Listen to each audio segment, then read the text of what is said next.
Hello again, everyone, and thanks so much for joining us for this Monday's edition of Alaska Weather. I'm Dave Percy, a meteorologist with the National Weather Service, and I'll be hosting today's show. Up first, we've got hazardous weather graphic, and next system coming into the west coast later tonight and tomorrow has put high surf advisories out for the St. Lawrence Island area, as well as the Bering Strait coast, southern Seward Peninsula, and otherwise inland areas are under the influence of a winter weather advisory for several inches of snow and gusty winds 40 to 45 miles an hour. And that'll be moving from west to east, so it'll be spreading into the Tanana area, central interior, later. And as a consequence, it'll be ending there later, as it'll be improving from west to east once the system moves inland and begins to weaken over the next 30 hours or so. And for up to the north, next frame here shows the winter storm warnings out for Selawik Valley, Kotzebue Sound, Ambler and the Kobuk Valley, and the northern Koyukuk Valley, the Bettles area. And that's for looking for some snowfall in the range of anywhere from 4 to 8 inches. Some areas could get as much as 10 inches of snow. And then combine that with the winds gusting to 45 miles an hour. It's in the forecast. That'll create visibilities less than a quarter mile or even whiteout conditions at times. And that's out this evening. It kicks into effect this evening. So it's out overnight tonight and through tomorrow, till tomorrow, late tomorrow afternoon, about 6 p.m. or so. It's also a winter storm warning out for the western Arctic coast for gusty wind, for snow, several inches of snow and winds, which will create visibility to a quarter mile or less. Otherwise, for the central and eastern Beaufort Sea coast, there's winter weather advisory out for conditions that won't be as severe as you'll see on the west side.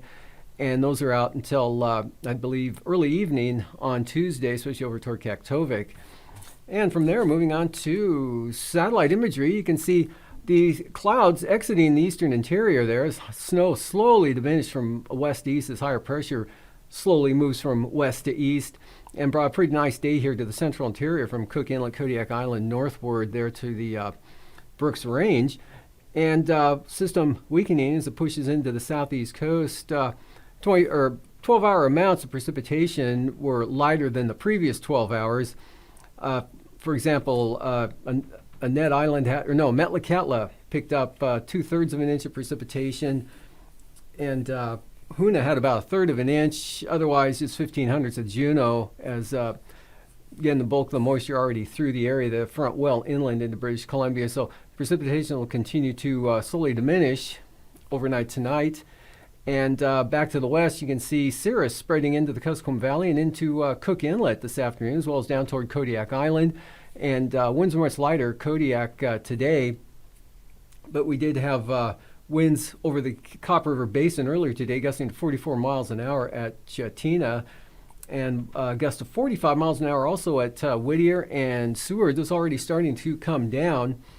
And for the North Waitok area, pretty windy day as well there, with winds gusting to 40 miles per hour. So a few areas having wind, but the strongest winds were with that front approaching the southwest coast. Cape Newenham gusts near 70 miles an hour today with rain. Of course, those south to southeast winds pulling warm air back northward once again. And Bethel, Nome, winds gusting south to southeast up to 40 miles an hour. And riding in on those winds is warmer temperatures. And St. George Island, a gust of 52 miles per hour. So a pretty active front there coming in, and then a little bit of a break behind that around Adak and Atka, and then another patch of clouds there with the next system bringing some rain into the Shemiatu area. And you can see the main low center up over the northwest Bering, tracking northeastward there, and should make landfall on the Russian coast. Well, actually, the western portion already has, but should move up into the western part of the Russian coast and weaken later tonight. On the chart today, it was 974 millibars up that way, and again, the tight gradient with those gusty winds I spoke of, and the precipitation into the western interior there with snow and blowing snow ahead of the warmer air up across the Seward Peninsula, but mixing with rain as warmer temperatures push the snowfall level off sea level and put it up to maybe 500 to 1,000 feet and even higher down toward the Pribilofs eastern Aleutians. Otherwise, a clear swath there from the Brooks Range down across central interior, Kodiak Island, and south central Alaska. Also North Gulf Coast. Not a bad day today. And snow hanging on, but slowly diminishing over the eastern interior. There was some cold front picked up about 2 to 3 inches in the last 12 hours, ending at mid-afternoon today. And Upper Chena there, northeast of Fairbanks, had about 3 to 5 inches in the last 12 hours. So kind of hanging on there, but it is ending. It definitely will end probably this evening or within the next couple hours. Otherwise, the heaviest rain, as I mentioned, was over the southern southeast coast, lighter amounts to the north there. And taking a look at the forecast for tonight, continue to dry out there for the Panhandle. Also, snowfall levels coming down, the Arctic high up there, circulating some colder air back in as that system pulls off to the southeast. So could see snowfall levels all the way down to sea level, even down toward Dixon Entrance. But by that time, by the time the cold air gets in, the moisture will pretty much be gone. So whatever snow shower activity you get will be pretty minimal as far as accumulations go. Otherwise, snow and blowing snow, northwest Arctic coast there, or the western Arctic coast with a winter storm warning out. And also for the Kobuk Valley, as I mentioned, and all the way out to Selawik and Kotzebue. Snow pushes into the north-central interior along and south of the Brooks Range, so into the Koyukuk Valley, and then warmer temperatures, mixed rain and snow back to the west, rain over the southwest coast, but that changing to showers. And that front really weakening, especially in the southern portion there, in toward Kuskokwim-Togiak Bay. And then that next front, 977 millibar low, just southwest of Shimei by about 3 a.m. Tuesday morning, the front extending eastward with areas of rain, but wind's not all that bad along the front until you get to about the eastern Aleutians, maybe some gales or high-end small craft advisories, winds on the increase for the Alaska Peninsula. And then for the, Tuesday, tomorrow, front pushes up to the coast, and you can see a couple of surges, troughs, one rotating up off the western Arctic coast, and warmer air with that, but should stay snow there until you get to the next trough, Norton Sound, warmer air with that, pushing north-northwest, and that'll mix the precipitation, and then rain on the increase again as that front approaches the coast, and down along the Alaska Peninsula, rain increasing from Kodiak Island along with the winds. You can see the gradient tightening from about Cook Inlet westward into the Kuskokwim Valley, so that implies increasing winds, but light winds, Copper River Basin and the Panhandle with mostly fair skies. And now for Wednesday, one low tracks eastward to across the Aleutian Range. That'll spread rain to Kodiak Island. The front moves warmer air up into the North Gulf Coast and south central Alaska. Rain and snow. Could start snow, but trending toward rain, but it doesn't look like it'll be too heavy, not like we had last couple of days. And rain and wind push into the northern Panhandle as high pressure tries to hold on to the southern areas. Otherwise, a widespread area of snow along the southwest coast, pushing into Bristol Bay. Lows tonight, 0 to 5 below in the east, and highs tomorrow near 40 out along the southwest coast, followed by lows again, maybe 5 to 10 below over the eastern interior. And now, aviation weather around Alaska. Moving on to flying weather. First graphic here showing IFR.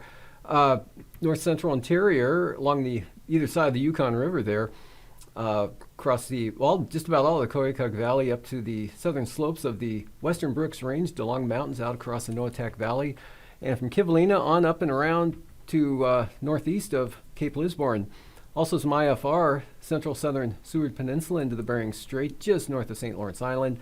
VFR there over part of the Bering Sea, and then farther to the south back into the IFR, especially from roughly Adak all the way over to King Cove there with Cold Bay marginal up to roughly Nelson Lagoon a little farther up, but not quite to Port Hayden, Pilot Point, King Salmon, all VFR.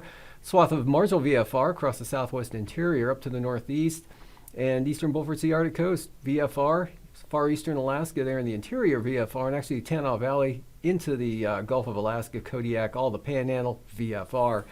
Now, shaping up for the afternoon, marginal VFR long and south of the Brooks Range in toward the White Mountains there, mostly north of the upper of the Tanana Valley, although Tanana itself into it by the afternoon. Marginal VFR increasing western Cook Inlet, western Susitna Valley, up to the eastern slopes of the western Alaska Range and up toward Windy Pass south side. Marginal VFR, Prince William Sound into Turnagain Arm, and looks like it'll be far enough into the Girdwood area, and then kind of dissecting the Kenai Peninsula in half with VFR there on the east side, and VFR for the eastern North Gulf Coast, Yakutat, all the way down to Dixon Entrance, and IFR up into the southwest coast across Bristol Bay, and just about covering all of Kodiak Island by Tuesday afternoon. And for Wednesday morning, that IFR shifts up to the northeast. Kodiak is marginal, and IFR Western Cook Inlet and the Western Alaska Range with pretty good IFR, Southern Kenai Peninsula, Kachemak Bay, right up into Prince William Sound to Cape Yakataga. Marginal VFR to Yakutat, but east of there, southeast coast, all VFR, east central interior, pretty good VFR, Copper River Basin, a couple of bands of marginal conditions extending into those zones, but the North Slope and just about all the Arctic coast, VFR with IFR, Pribilof, St. Lawrence Island, Western Seward Peninsula, the Northwest Coast, down to the Alaska Peninsula. And in the afternoon, that whole area shifts right up along the coastline there and rotates up into Kodiak Island, and band of IFR on the increase from south to north there for the western Cook Inlet area, eastern slopes of the Western Alaska Range, marginal VFR, Copper River Basin, IFR, North Gulf Coast, Southern Kenai Peninsula, and along the north coast of the Panhandle, VFR to the east and southeast, and marginal VFR for the western central Aleutians. And for passes, Anaktuvuk, IFR becoming VFR, looks like some moisture will move through and drier air. At least at some point tomorrow, there should be a period of VFR flying conditions there for both Anaktuvuk and Adigan. Lake Clark and Merrill, VFR trending toward marginal VFR throughout the day, with the lowest conditions will become lowest on the eastern entrance of both passes. And same thing for windy. We'll go with south side, marginal VFR becoming IFR, but the north entrance is a VFR. And Isabel, that same pattern, lowest conditions in the pass and south entrance, marginal, but VFR in the north entrance. Mintasta, VFR. And Tanita, kind of a hard one here. I think I'll go VFR optimistically the entire day. Could be a period of marginal VFR at some point in the day tomorrow. And for Portage, VFR becoming marginal, and that'll be mostly on the eastern entrance with the southeast flow carrying the moisture up into western Prince William Sound. And for Chilkoot and White, VFR. Surface all the way up now. Been tracking it northward here for through the weekend. Now it's all the way up to the Old Point Hope area. 2,000 feet there, almost to Nunivak Island into the southwest interior, and then 68,000 feet over the eastern Aleutians, and 2,000 to 6,000 feet there along the North Gulf Coast. And for icing, with that system coming in, look for considerable moderate rime icing along in advance of the front there, pushing up along the Yukon Delta coast, Nunivak Island, southeast across the Seward Peninsula, the Alaska Peninsula. No icing for the Seward Peninsula. And jet stream, 105 knot westerly flow there right across the Kobuk Valley, and 80 to 85 into the Panhandle, and 9,050 to 70 knots coming around southwesterlies into the southwest coast, Bristol Bay. 3,000 feet, 55 to 70 knot winds there, and 65 out of the west for the Aleutians, translates into moderate chop for the southwest interior, Kodiak Island, the Alaska Peninsula Aleutian Range, eastern Aleutians, all the way westward to Amchitka.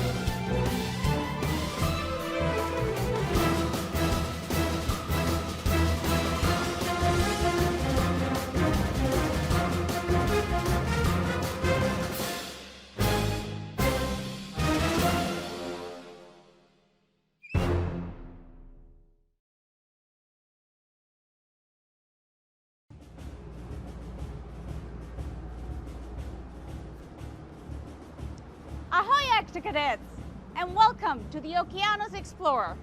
I'm Debbie, and I'm an ocean explorer. I work for NOAA, which stands for the National Oceanic and Atmospheric Administration. Together with many other people, I work on this ship, and we explore the deep sea. How do we do that? Let's go find out. Octonauts, let's do this. Yow! The pressure in the ocean is so great humans can't go there, so we send a special robot. Octocadets, meet Deep Discoverer, our special robot for ocean exploration. And this is Chris. He works with Deep Discoverer. Hi, Chris. Hey, Debbie.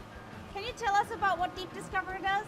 Sure. So this is Deep Discover, and today we're going to take Deep Discover up to 4 miles down to the ocean floor so you can see what Deep Discover sees. And how do we do that? We do that by using these powerful cameras and powerful lights.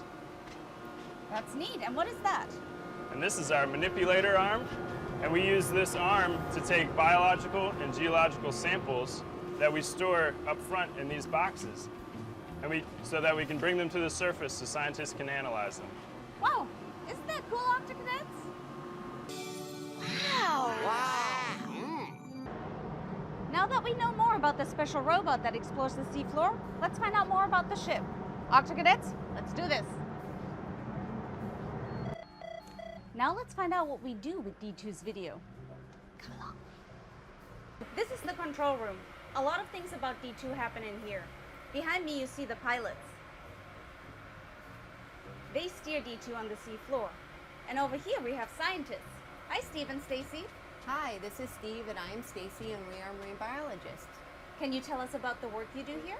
We actually look at the videos collected by the robots and we try to identify organisms along with other scientists on the shore. What are you looking at right now? We're actually looking at a sea star. That's so awesome, thank you. Now let's look at how we make maps of the seafloor. Excellent, Quasi. A good map helps you to get to places you've never been. We also have a scientist on board who makes maps of the seafloor. Hi Derek. Hi, Debbie. Can you tell us about your work? Sure. My job on the ship is to make maps of the ocean floor. We do this by sending sound from the bottom of the ship. It echoes off the seafloor and comes back to the ship. And then from that, we can make maps like this. So this is what it would look like if you were able to drain the water out of the ocean and actually see what the landscape looked like down there. We use these maps to give the vehicles a place to dive, and they explore further, just like octonauts do. Status report, Dashi. We're right on course, Captain. So earlier we learned that D2 picks things up from the seafloor with his manipulator arm. Let's find out what we do with those samples. This is the wet lab, and Megan spends a lot of time here. Megan, can you tell us about your work? I am the sample data manager, so when the ROV comes up, we go out and we collect the samples from the ROV and we bring them in here. And we try to record as much information about them as possible, everything from the details about what they look like to the environment conditions where they were found. How cold was it, for example? Then we come in and we take imagery using this microscope, and we take pictures using this camera as well. And then after we get all the pictures taken and we're ready, we prepare them for shipping to other scientists and museums so more science can be done, such as the squat lobster, this cup coral as well. And what is that? This is a piece of coral, or several pieces of coral, that we think might actually be a new species. So we are going to send it out for a comparison to existing species to see if we discovered something new. Wow, you have a really cool job. Thank you. Fascinating. I've read about this, but I've never actually seen it. An important part of how we explore the ocean is keeping in touch with scientists and Octocadets on shore. Let's go see how we do that. Rosemary, could you tell the Octocadets a little about what that dish does? Sure.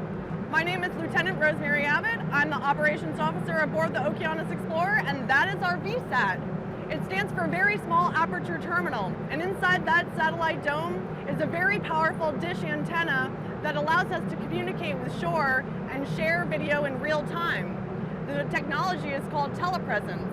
Wow, that is so interesting. Thank you, Rosemary. Now I'm getting really hungry. Let's go to the kitchen and talk about food.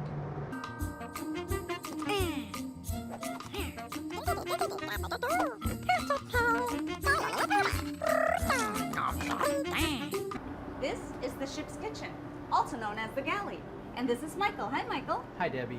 Michael is the chief steward on this ship, and he keeps 49 people fed for 3 weeks at a time. Michael, how do you do that? With a lot of care and with the help of 3 crew members. I have myself, the chief steward, a chief cook, and a second cook.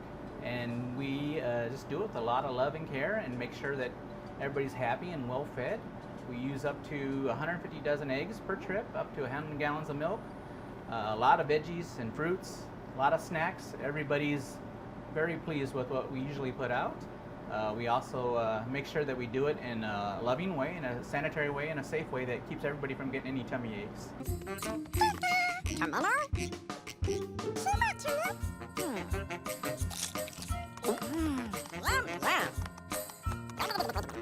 I'm about to enter the ship's bridge. It's like the Octopod's headquarters. Octonauts to the HQ. Ahoy, Captain. Ahoy, Debbie. Hi, Eric. Hello. Octocadets, meet Eric Johnson, the commander of the ship. Eric, can you tell us about what you do up here? Absolutely. Hello, Octocadets. My name's Eric Johnson. I'm an Corps officer, and I'm the captain of the Okeanos Explorer. Welcome to my office. This is where we drive the ship. This is where we control the operations. We run the propellers that are underneath us in the back to the wheel up here at the front, which is where we steer. It's a pretty cool job. It's very exciting, and it's pretty beautiful around here as well. So, Octocadets, now you know a little bit about the ship and how we explore the deep sea. I hope you enjoyed our time together. I'll see you next time. Debbie, safety first.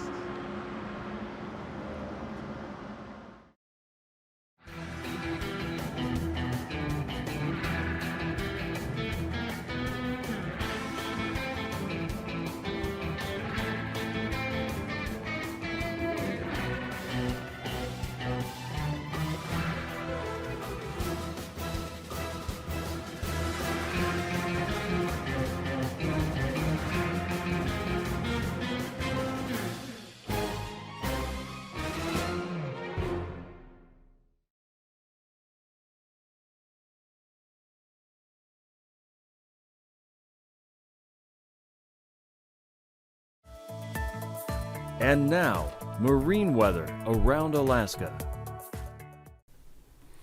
Welcome back. Taking a look at the coastal water forecast there on the south coast of the Panhandle. North winds 20 knots, seas 13 to 14 feet. West winds at 15 on the north coast, and then kind of a light variable westerly wind, or variable wind at 10 knot kind of day coming up for the eastern North Gulf Coast over to about Yakutat. Otherwise, small craft advisories for Stevens Passage, north winds 25 knots, even a little stronger there in Lynn Canal, sustained north at 30 knots. And then on Wednesday, those turn southeast and diminish to 10 knots for Lynn Canal. Southeast 20 for Stevens Passage, small craft advisories for Clarence Strait for 25 knot winds out of the southeast. South coast of the Panhandle, 30 knot winds from the south, 11 to 10 foot seas, and southeast 30 to 35 knots. So some gales on the north coast with 11 to 10 foot seas. Prince William Sound tomorrow, northeasterlies at 20 knots, seas 3 feet. North Gulf Coast, southwest 15, seas up to 8 feet. Small craft advisories for the Barren Islands, southerlies at 30 knots, south 25 for Kachemak Bay.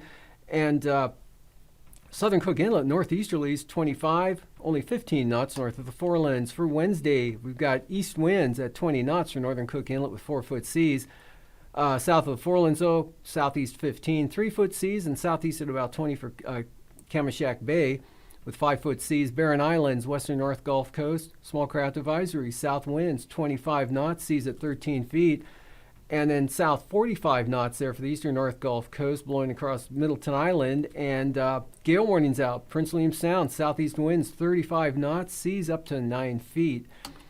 And for Kodiak Island, south winds 30 knots, 8 to 9 foot seas.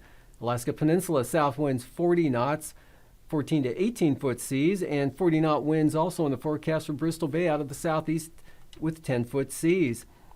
And moving on to Wednesday, storm warnings enter the picture. A couple of pretty windy days coming up for Bristol Bay, the Alaska Peninsula, with Wednesday being the windiest, obviously, here with 50 to 55 knot westerly winds there blowing across the Alaska Peninsula with seas up around 30 feet.